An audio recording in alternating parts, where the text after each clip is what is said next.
Hola, hola, ¿cómo están? Aquí un repaso brevísimo pero potente de Marx y su teoría del materialismo histórico, también conocida como sociología del conflicto social. Acá vamos a abordar a uno de los principales pensadores, ¿no?, de la sociología clásica.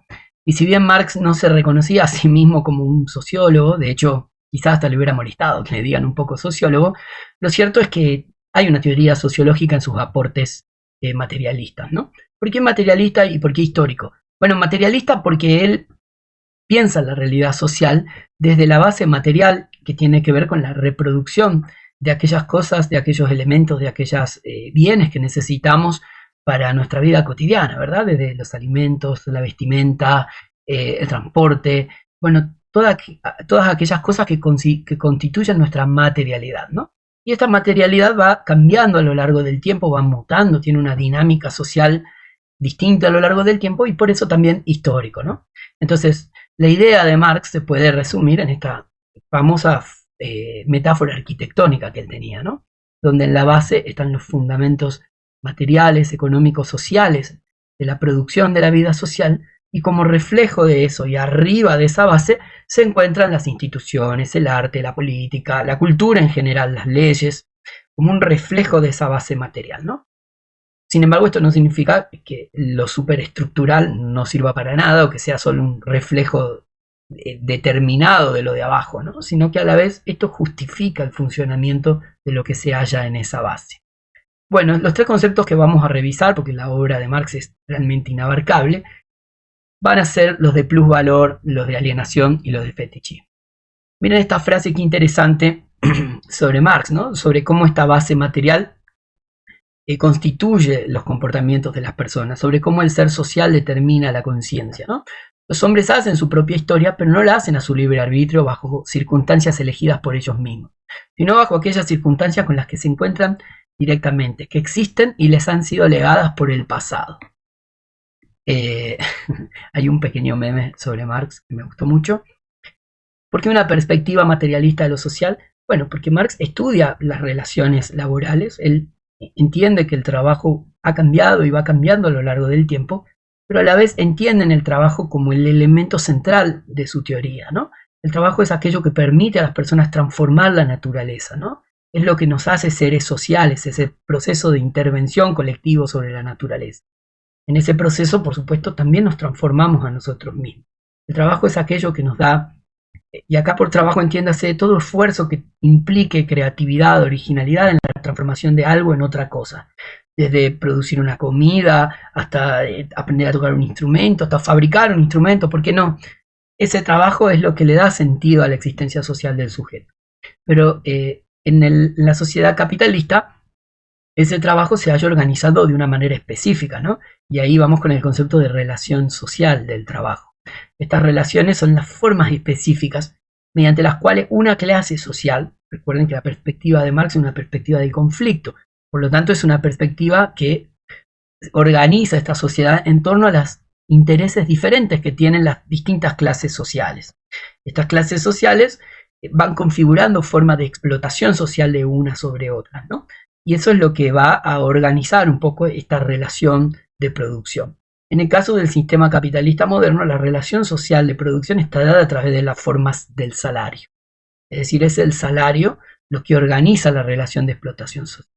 Y por supuesto, el capitalismo no existiría si no hay una forma específica de desarrollo de las fuerzas productivas, ¿no? Es decir, las tecnologías, las maquinarias, las formas de organización del trabajo van evolucionando, Marx dirá, mejorando quizá a lo largo del tiempo, y en el capitalismo hallan su forma específica y su forma más productiva, ¿no? Nunca las fuerzas productivas han alcanzado tal grado de desarrollo tecnológico. Esto nos lleva directamente a un concepto central en la obra de Marx, que es el concepto de plusvalor o de plusvalía, ¿no? ¿Qué es la plusvalía? Bueno, es la capacidad que tiene el empresario, el dueño de los medios de producción, de apropiarse de una parte del trabajo realizado por el obrero. ¿Por qué se da esto? Bueno, porque hay claramente una desigualdad de base donde los empresarios se han apropiado de los bienes de producción, ¿no? Y si bien el obrero tiene la capacidad formal de ser libre y elegir entre el trabajo que quiere o no realizar, lo que no puede es dejar de trabajar. Por eso Marx decía que la libertad de la relación salarial, la libertad moderna, es una libertad formal, legal, pero no una libertad real. No puede dejar de trabajar porque del trabajo, ¿no?, que el empresario le da al trabajador a cambio de un salario, permite la subsistencia de este último.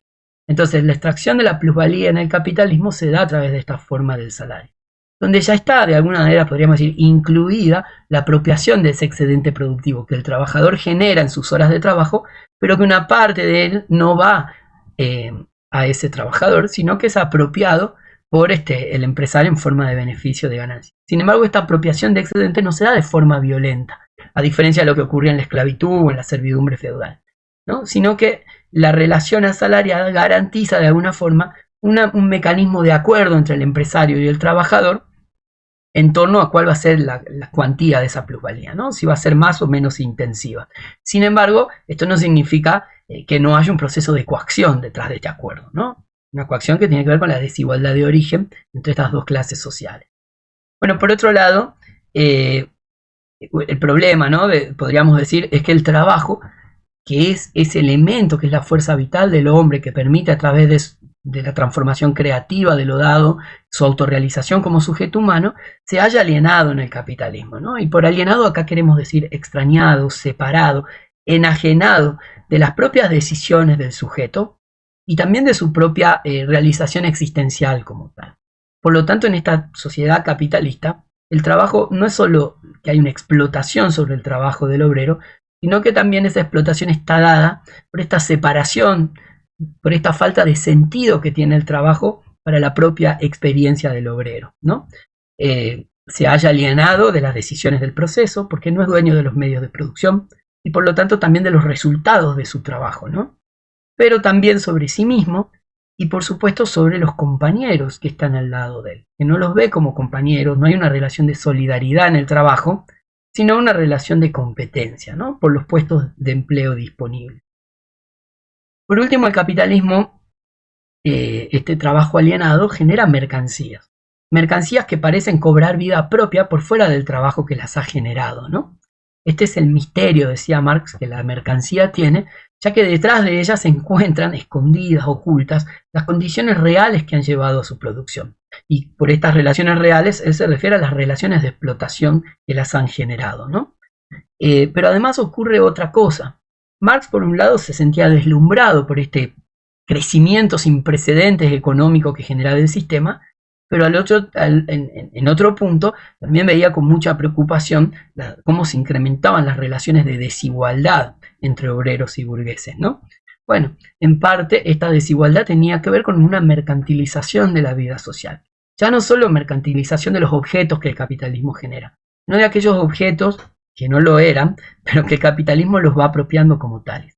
Incluso, por supuesto, el propio trabajo humano pasa a cosificarse, ¿no?, a tener un precio, un proceso de mercantilización creciente de la vida social que amenaza con justamente ponerle un valor de cambio a todas las cosas que nos rodean, ¿no? Bueno, entonces hasta acá los tres conceptos de Marx, muy brevemente, muy rápidamente. Espero que les haya servido para pensar elementos claves de este autor. Nos estamos viendo.